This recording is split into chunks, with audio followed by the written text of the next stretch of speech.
Бүгін мен сіздерге бір ерекше өнім туралы айтқым келеді.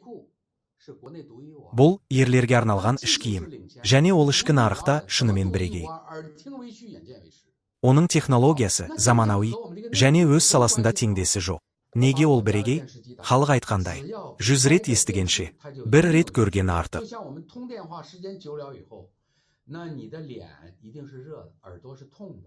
Жақсы, енді көрейік. Мен үйімде теледидарды қостым. Теледидар жұмыс істеген кезде, ол электромагниттік толқындар бөледі. Бұл ұзақ сөйлескен кездегідей. Бет қызады, құлақ ауырады, жайсыздық пайда болады. Ал енді осы іш киімді тексеріп көрейік. Арнайы технологияның арқасында ол ерлердің репродуктивті жүйесін қалай қорғайтынын көрсетеміз. Қазір біз өлшеу құралын қолданамыз. Көрсеткішке қараңыздар. 1 шаршы сантиметрге 8000 микроваттан астам.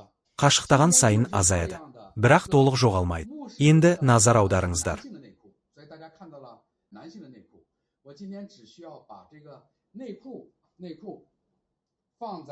Мен іш киімді теледидар мен құралдың арасына қоямын. Көрсеткіш 0.